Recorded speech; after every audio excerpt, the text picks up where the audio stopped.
بھٹو شہید کی برسی کی تقریب جو ہے وہ راولپنڈی میں منائے، اور اس کے لیے ہم سارے کارکنوں سے رابطے کر رہے تھے، مختلف ڈویژنز کے اندر، ڈسٹرکٹ کے اندر، ہم پنجاب میں، سندھ میں، کشمیر میں، کے پی میں، ہر جگہ پہ، اور اس کی بھرپور تیاریاں تھیں۔ اس سے پہلے تو ہم مارچ کی تیاریاں کر رہے تھے، لیکن ساتھ ہی ساتھ جب مارچ ملتوی ہوا تو اس کی تیاری شروع ہو گئی، اور ہم نے ابھی تک ابتدائی میٹنگ پنڈی ڈویژن کی ہے، گجرانوالہ ڈویژن کی ہے، پرسوں ہم گجرانوالہ تھے، کل ہم ساہیوال ڈویژن میں تھے، آج آپ کے پاس حاضر ہوئے ہیں، اور آج راستے میں چیئرمین صاحب سے بات ہوئی تو وہ کنسلٹیشن کر رہے تھے، ان کو ایڈوائز دی گئی ہے کہ اس وقت پنجاب میں کرونا کی صورتحال، خاص طور پہ راولپنڈی، اسلام آباد، لاہور، گجرانوالہ، اس پورے ایریا میں، آپ کے ہاں بھی ایسا ہی ہے، لیکن وہاں اس کی شدت بہت زیادہ ہے،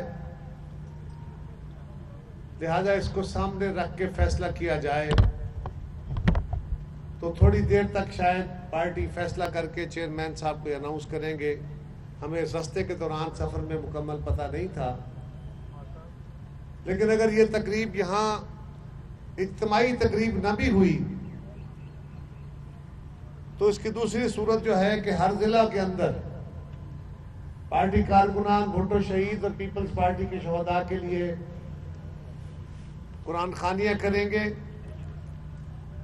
لیکن اس کا اعلان چیئرمین صاحب خود فرمائیں گے، ابھی میں حتمی طور پہ اس کے بارے میں کچھ نہیں کہہ سکتا، لیکن جو بھی تبدیلی ہونے جا رہی ہے بنیادی طور پہ کیونکہ کرونا کی صورتحال بہت زیادہ خراب ہے، اور آپ سارے اب آپ جانتے ہیں کہ پچھلے سال سندھ میں حالات خراب تھے، تو چیئرمین صاحب نے کرونا کی صورتحال کے پیش نظر بھٹو شہید کی برسی ملتوی کر دی تھی، برسی کی تقریب، اور ابھی جو فیصلہ وہ لینے جا رہے ہیں یا لیں گے وہ بنیادی طور پہ اس عوامی ایشو کو سامنے رکھ کے ہی لیں گے کہ عوام کی زندگیوں کو خطرے میں نہ ڈالا جائے، اور ہماری کوشش اور خواہش تھی کہ ہم 4 اپریل کو پیپلز پارٹی کا ایک بڑا اجتماع سارے دوستوں کو ساتھ لے کے وہاں پہ کریں، اور ہم اس حکمران کو یہ پیغام دیں کہ پی ڈی ایم کی ایک جماعت آئی ہے تو ایک سیل رواں ہے، اگر 10 جماعتیں آئیں تو پھر تم کہاں ہوگے، لیکن جو صورتحال سامنے آئی ہے اس کی وجہ سے کچھ تعطل نظر آ رہا ہے۔ اس کے باوجود ہم اس حکومت کے خلاف متحد ہیں۔ پاکستان کے لوگوں کی زندگیوں میں جو زہر بھرا ہے، مہنگائی ہے، بے روزگاری ہے، لا قانونیت ہے، عدم تحفظ ہے، اداروں کے اوپر مسٹرسٹ ہے، اور ان حکمرانوں کا مسلسل حقائق سے فرار ہے، یو ٹرن کی پالیسیاں ہیں، اور ابھی آج صبح میں دیکھ رہا تھا کہ مزید آرڈیننس جاری کر کے جن منی بجٹس کا ہمیں خدشہ تھا وہ منی بجٹ آ گئے، یہ بجلی کے بلوں پہ بھی کوئی اندازاً 10% ریگولیٹری ڈیوٹی یا اس طرح کا کوئی ٹیکس لگانے لگے ہیں، یہ 150 ارب کے قریب جو سبسڈیاں مختلف اشیاء خورد و نوش پہ یا پاکستان کے عوام کو سہولت کی صورت میں دی گئی تھی، ان سبسڈیز کو وڈرا کرنے کے پروگرام میں ہیں، اس کا فیصلہ انہوں نے کر لیا، آرڈیننس جاری ہو گیا ہے، اور ہم اس معاملے کو مکمل طور پہ مسترد کرتے ہیں۔ ہم نے پہلے ہی اس اپریہنشن کے تحت اس کو مسترد کیا تھا۔ یقین کیجئے میں کل پاک پتن میں تھا، 2 بڑے عجیب واقعے ہوئے۔ ہم بازار میں سے گزر رہے تھے دربار بابا صاحب کے پاس سے، تو وہاں सारा बाजार हमारे इस्तकबाल में था।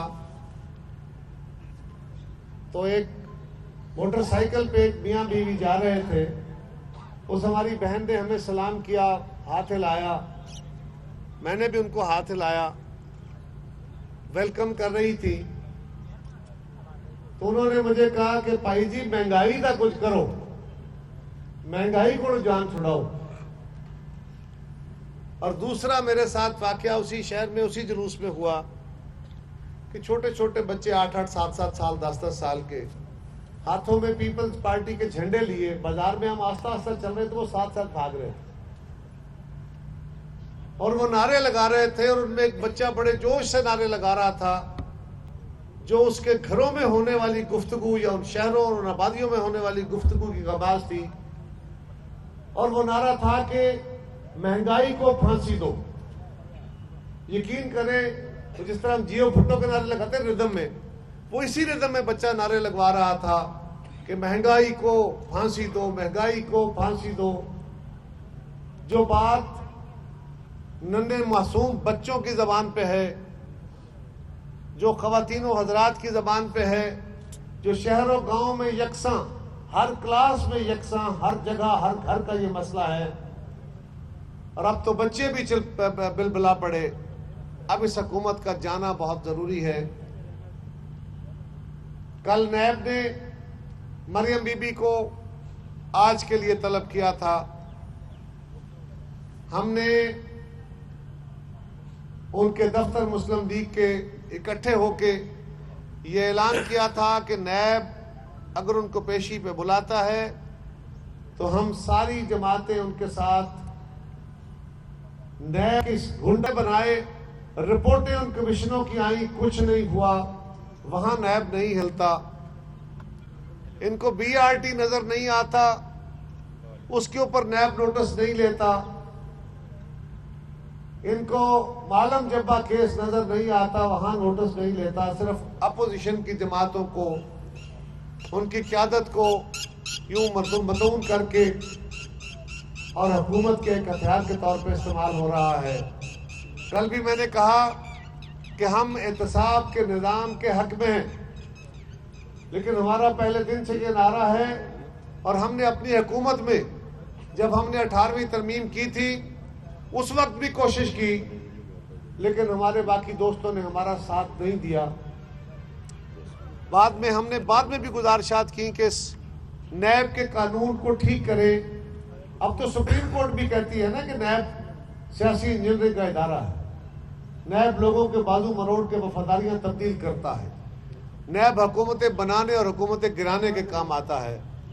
लिहाजा इसको ठीक करना चाहिए। हमारी ख्वाहिश और कोशिश और आज भी है कि एक ऐसा नैब का इदारा, एहतसाबी इदारा ऐसा बनाया जाए जो पाकिस्तान के तमाम लोगों का, तमाम इदारों का एक कानून के तहत एहतसाब करे, बेलाग एहतसाब करे, बेरहम एहतसाब करे। और उसकी ज़ात में जो भी आता है वो खाली इमरान खान की तरह नारे ना हो, वो 200 अरब डॉलर बाहर से ले आऊंगा और मैं छोड़ूंगा नहीं, मैं लटका दूंगा। आज 3.25 साल होने को हैं, सब जमातों के कायदीन को पकड़ पकड़ के जेलों में डाला गया, आज तक उन पे एक पैसे का केस ये साबित नहीं कर सके। ये जो कहते थे हमारे पास सबूत मौजूद हैं, गवाह मौजूद हैं, आलमी अदालतों में भी पेश करेंगे, अपने मुल्क की अदालतें भी रोज इनके केस इनके मुंह पे उठा के मार रही हैं कि हमें सबूत दो, हमें गवाह दो, रेफरेंस मुकम्मल करो। इनके पास कुछ नहीं है। लिहाजा अगर आप अपोजिशन की इस तहरीक को रोकने के लिए नैब की यही नैब गर्दी जारी रहेगी तो सारी जमातें उसको रजिस्ट करेंगी। तो हमने सारों ने इकट्ठे होकर जब ये फैसला किया तो उन्होंने नैब का नोटिस विड्रा कर लिया।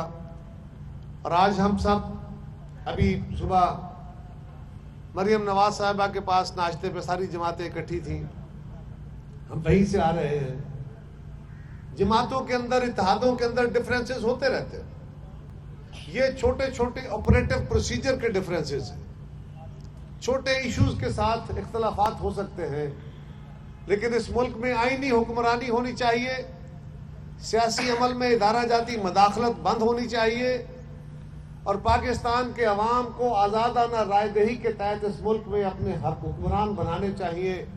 तमाम इदारे आइन के तहत काम करें अपने अपने हदूद में रहते हुए। इन बातों पे तमाम जमातों का इत्तेफाक है और जो हमारे एक्शन पॉइंट्स थे हम उनके भी साथ खड़े हैं, उनमें से भी एक चीज़ से पीछे नहीं हट रहे। ये हमारी चंद गुजारिशात थी। आज भी हम उन रसूलों पे साथ खड़े हैं और हमने माजी में भी अपनी जो रास्ते में आने वाली ऑब्स्टिकल रुकावटें थी उनको अबूर किया है। बड़ी बड़ी रुकावटें अबूर हुई हैं। एक घर के अंदर भाइयों में इख्तलाफ हो जाता है, उनका घर नहीं टूट जाता। जमात के अंदर बहुत सारे इश्यूज पे इख्तलाफ राय होता है, जमात नहीं टूट जाती। हम तो मुख्तलिफुल ख्याल जमाते हैं, हमारे दरमियान कई मौके पे इख्तलाफ राय और इख्तलाफ हो जाता है, लेकिन क़यादत का यही विजन और यही कमाल होता है कि वो मुश्किल तरीन हालात में डेड लॉक्स को दूर करती हैं। ये भी इंशाल्लाह दूर होगा और हम इस हुकूमत को पाकिस्तान से चलता करके लोगों को, जिस तरह माजी में 2008 में जब हमारी हुकूमत आई थी तो हमने तनख्वाहें भी बढ़ाई थी, हमने महंगाई पे भी कंट्रोल किया था, हमने तिजारत में भी इजाफा किया था, हमने रोजगार भी दिए थे, हमने पेंशनें भी बढ़ाई थी, हमने पाकिस्तान के हर तबके को रिलीफ दिया था और इसके साथ ही साथ पाकिस्तान की आमदन में टैक्स, आमदन में दुगना, उसको डबल किया था।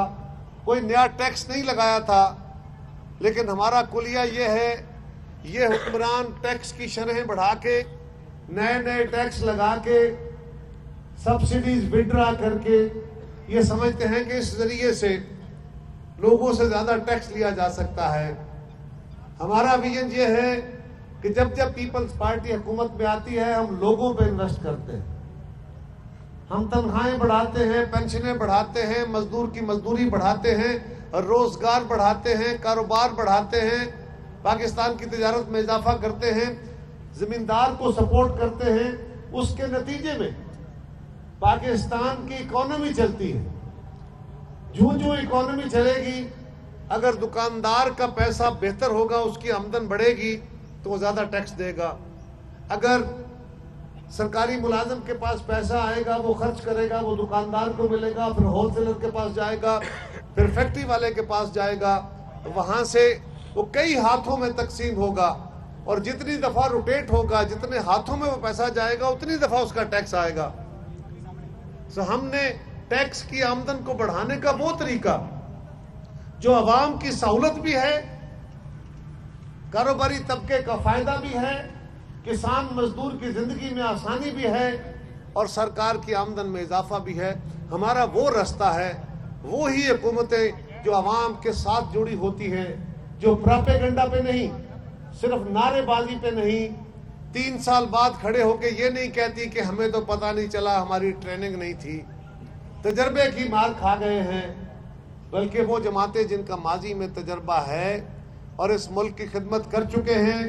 दहशत गर्दी हो, पाकिस्तान में अंदर जिंदगी हालात तंग हो, जब जब हमें हुकूमतें मिली हैं हमने मुश्किल तरीन हालात में पाकिस्तान को संभाला है और ये अनोखा लाडला आज पाकिस्तान को न सिर्फ अंदरूनी बल्कि बैरूनी महाज पे, इकोनॉमी के महाज पे, फेडरेशन को बहुत सारे चैलेंजेस लाहक कर दिए हैं और 18वीं तरमीम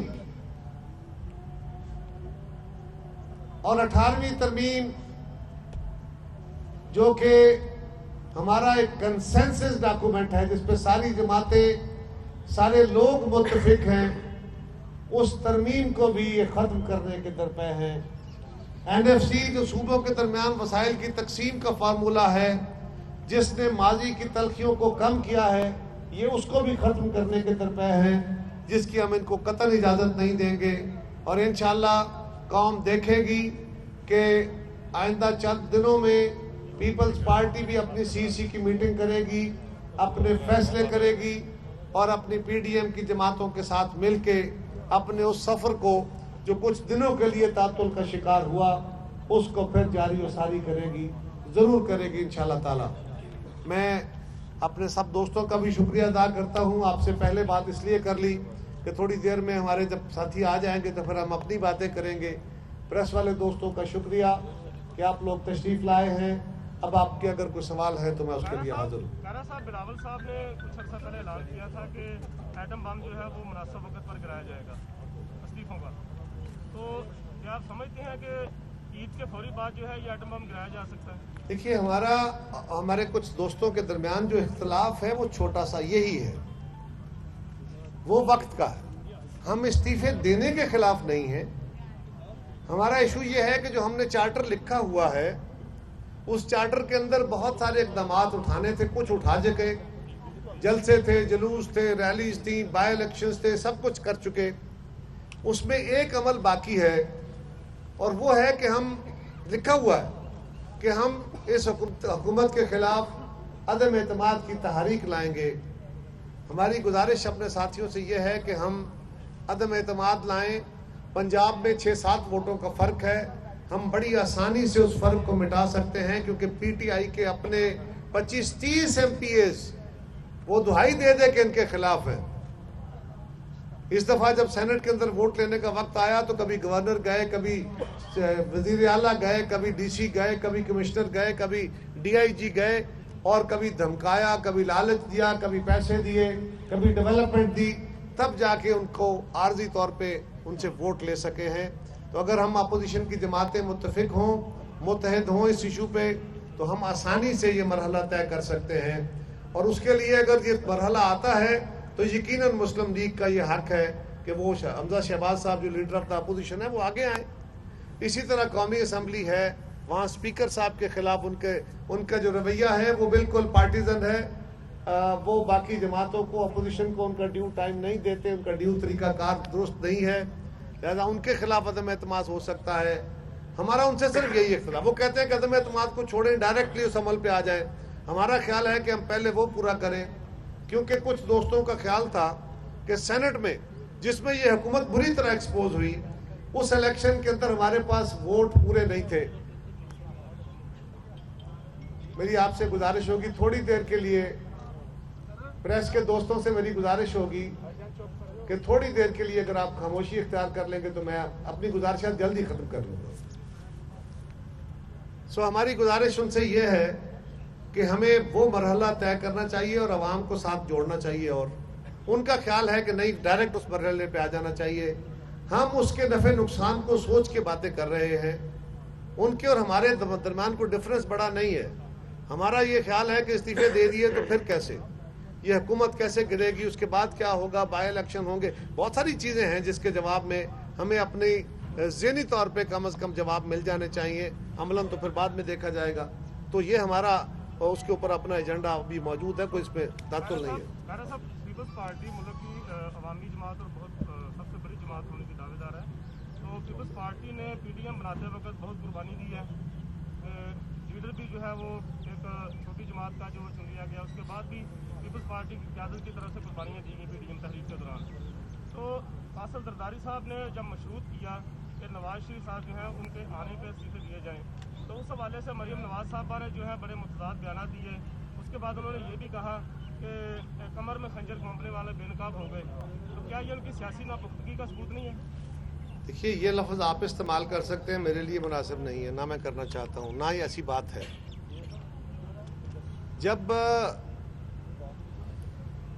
ये हम बिरादरियों में जब कोई आपस में इख्तलाफ हो जाता है ना, एक ही कबीले के लोग होते हैं, तो वो आपस में फिर सुलह शुलह हो जाती है, तो उसके बाद भी छोटी छोटी रंजिशें किसी न किसी वक्त उठती रहती हैं, सर उठाती रहती हैं।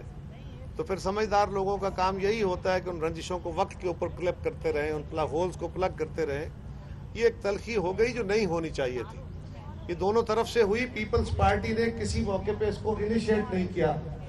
मेरी गुजारिश है जी, आप जरा खामोश रहिए। मैंने प्रेस वालों से भी गुजारिश की है, आप जरा खामोश रहिए जी, और अगर बातें करनी है तो पीछे जाके बैठ जाए प्लीज, वहाँ बातें कर लें आराम से। पीपल्स पार्टी ने कभी भी इस माहौल को ख़राब करने की कोशिश नहीं की। हमारी आज भी कोशिश है, और हम किसी को मुर्दे इल्ज़ाम नहीं ठहराते। जो हुआ वो नामुनासिब हुआ, नहीं होना चाहिए था। और आइंदा हमारे पास اس کے علاوہ کوئی راستہ نہیں ہے کہ پاکستان کے عوام کو اس حکومت کے ہاتھوں آج جس تلخی کا، جس مصیبت کا سامنا ہے، اپوزیشن کی ساری جماعتیں مل کے نہ صرف اس سے چھٹکارے کے لیے بلکہ جس حکمرانی کا خواب ہم مستقبل کے لیے دیکھتے ہیں، اس کے لیے ہم سب کو اکٹھے ہو کے تسلسل کے ساتھ کام کرنے کی ضرورت ہے، تب جا کے ہم ملک کے مسائل کا حل نکال سکیں گے۔ اچھا قائرہ صاحب، گیلانی صاحب کو سینٹ میں اپوزیشن لیڈر بنانے پر مسلم لیگ نون کو اعتراض ہے، انہیں اعتماد میں نہ لینے کی وجہ کیا ہے؟ دیکھیے، میں کیونکہ رستے میں تھا سفر میں، تو مجھے نہیں پتا کس وقت رستے کہ وہ کیا فیصلہ ہوا، کیسے ہوا، اس کے اوپر میرا کمنٹ کرنا بھی مناسب نہیں ہے، لیکن ہماری کوشش یہ تھی کہ ہم اپنے دوستوں کو اس بات پہ قائل کریں کہ گیلانی صاحب کا الیکشن ہم سے چھینا گیا ہے، ڈاکہ مارا گیا ہے۔ جب تک اس کا فیصلہ نہیں ہو جاتا، آپ گیلانی صاحب کو چیئرمین بنا دیں لیڈر آف دا اپوزیشن۔ انہوں نے پاکستان کے اندر ایک بڑی ماحول کریٹ کیا ہے، انفارچونیٹلی وہ کمیونیکیشن اس طرح نہیں ہو سکا اور اس میں کچھ تھوڑا ابہام آیا ہے، لیکن میں سمجھتا ہوں کہ وہ کوئی ایسا مسئلہ نہیں ہے جس کا حل نہ ہو سکے، لیکن کیونکہ میں مکمل اپڈیٹڈ نہیں ہوں اس لیے اس پہ ٹامک ٹوئیاں مارنا کو مناسب نہیں ہے۔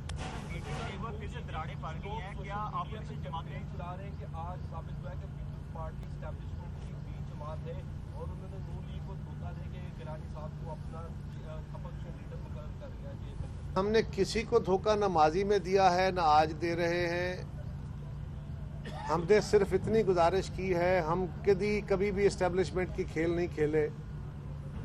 بھٹو شہید ایک وقت میں جب وہ وزیر تھے تو مارشل لا لگا ایوب خان کا، وہ ایوب خان کے وزیر نہیں تھے، وہ سکندر مرزا کی کیبنٹ میں وزیر تھے اور وہ کنٹینیو ہوئے، لیکن پھر ایوب خان کو اس کے پورے تمطراق اور عروج پہ انہوں نے چھوڑا اور اس کو چیلنج کر کے اس کو گھر چھوڑ کے آئے اور انہوں نے اس نئے نظام کی ایک بنیاد ڈالی، لوگوں کے حقوق کی جنگ لڑی جو سب کو پتا ہے۔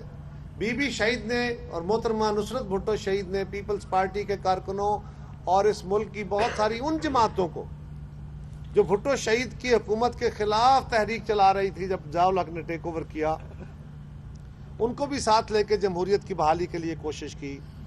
ہماری کھلی تاریخ ہے کہ ہم اپنی بنیاد سے لے کے آج تک اسٹیبلشمنٹ کے سہارے نہیں کھیلے۔ بہت سارے لوگ مختلف اوقات میں، اب بہت سارے دوستوں کو سبق آ گیا، ہمیں ذرا پرانا آ گیا تھا، ان کو ذرا نیا آیا ہے اور ان کو بھی سبق آ گیا، سبق وقت سکھاتا ہے۔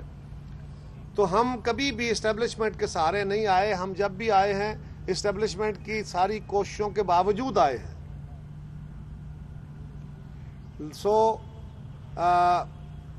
ابھی بھی الیکشن ہم سے چھینا جاتا ہے، گیلانی صاحب کی چیئرمینی چھین لی جاتی ہے، الزام ہم پہ ہے کہ ہم نے اسٹیبلشمنٹ سے سمجھوتے کر لیے۔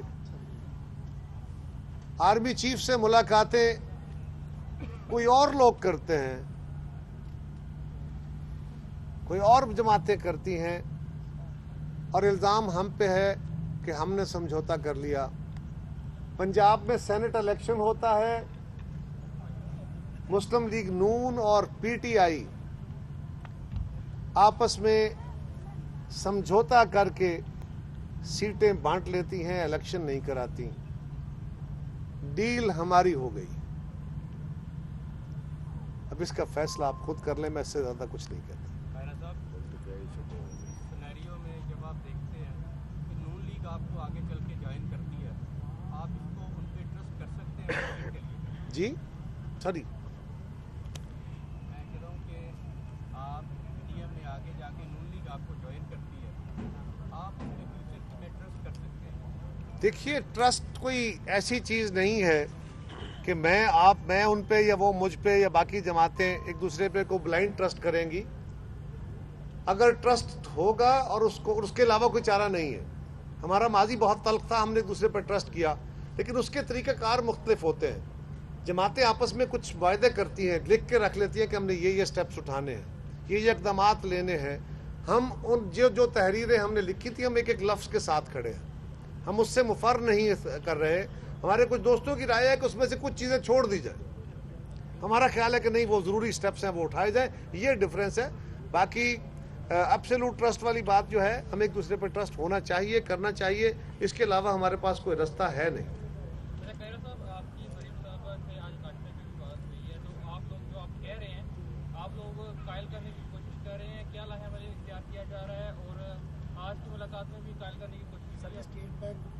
को इंडिपेंडेंट किया जा रहा है, बहुत अच्छा जी जी सॉरी। मारा जा रहा है।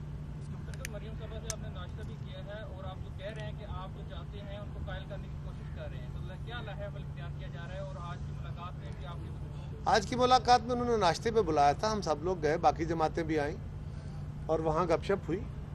लेकिन पीपल्स पार्टी उनके साथ इंटरेक्ट करेगी जब हमारी सीसी की मीटिंग होगी, तो हम वहाँ अपनी उनकी जो सिफारिशात हैं, तहफ़्फ़ुज़ात हैं, वो सीसी में रखेंगे और उसके बाद हम उनकी सरबराही कॉन्फ्रेंस में बैठ के अपना नुक्ता नज़र देंगे। नहीं, आज की मीटिंग में तो नाश्ता था ना, तहफ़्फ़ुज़ात तो सारे आपके सामने ही हैं, आपको कौन सा पता नहीं है। थैंक यू, बहुत शुक्रिया। सवाल है जी जी। सदर साहब ने कहा कि जी दामाद यूनियन बन गई है, तो क्या इन फ्यूचर इमरान खान को उस यूनियन में लेने का इरादा है? मैं नहीं समझा, मुझे सदर साहब ने कहा था जी कि दामाद यूनियन बनी है जिसके जरदारी साहब ताहियात चेयरमैन है और मैं जनरल सेक्रेटरी हूँ, तो अभी बाकी ओहदे खाली हैं, तो क्या मुस्तकबल में इमरान खान की कुछ लाइटर साइड की बातें होती हैं, उसको संजीदा नहीं लेते। कुछ तफनन तबाह के लिए बातें की जाती हैं ना। बहुत शुक्रिया। और आखिर में ये गुजारिश है कि इस हुकूमत ने और बहुत सारे इकदाम किए हैं, आज उसके शाखसाने सामने आ गए। मुझे एक चिट मिली है कि स्टेट बैंक को इंडिपेंडेंट किया जा रहा है, उस पर पाकिस्तान के बहुत सारे नामवर जो इकोनॉमिस्ट हैं उन्होंने बहुत शदीद तहफ़्फ़ुज़ात का इजहार किया है कि स्टेट बैंक ऑटोनोमस है, लेकिन उसको एब्सोल्यूट ऑटोनॉमी देने से वो फिर IMF वर्ल्ड बैंक का नुमाइंदा बन के रह जाएगा, क्योंकि सरमायादारी निज़ाम में आलमी इदारे बेरहम होते हैं। उनको इस बात से गर्ज नहीं होती कि लोगों के घरों के चूल्हे चलते हैं कि नहीं, उनको नहीं गर्ज होती कि आम आदमी को रोज़गार मिलता है कि नहीं, रोटी मिलती है कि नहीं। वो कहते हैं आज से उसका ज़िंदगी तंग करो और ट्रिकल डाउन इफेक्ट 5 साल के बाद होगा, जो इमरान खान साहब कहते हैं ना। हमें भी ये हफीज़ शेख साहब बातें सुनाया करते थे, लेकिन हम उनको कल भी कहते थे और आज भी कहते हैं कि जिस घर में बच्चों को आज रोटी नहीं मिल रही, तुम उसको 5 साल बाद रोटी मिलने के दावे कर रहे हो। आज मुझे बीमारी का सामना है, तुम 5 साल बाद बीमारी का इलाज बताने जा रहे हो। ये निज़ाम नहीं चलता। लिहाजा ना स्टेट बैंक को मादर पिदर आज़ादी दी जा सकती है और ना नेपरा जैसे इदारों को, बल्कि हुकूमतें इन इदारों, आलमी इदारों और इन इदारों के दरमियान कुशन का रोल अदा करती हैं कि उनकी डिमांड्स अपनी जगह, हमसे भी वर्ल्ड बैंक और IMF वाले मुतालबे करते थे, हमें भी ये हुकूमतें या ये इदारे हुक्म देते थे, लेकिन हम पाकिस्तान के अवाम को सामने रखते हुए, उनकी कैपेसिटीज़ को सामने रखते हुए फैसले करते थे। ये हुकूमत उनकी बातों पे मनोआन अमल कर रही है। और हम जो कह रहे थे कि वर्ल्ड बैंक के और IMF के नुमाइंदे स्टेट बैंक के गवर्नर और वज़ीर ख़जाना बन गए, अब अल्लाह खैर करे, तो आज कौम देख रही है। आने वाले दिनों में आपको और शाखसाने मिलेंगे। अभी सब्सिडियाँ विड्रा हुई हैं, अभी बिजली के रेट बढ़ने जा रहे हैं।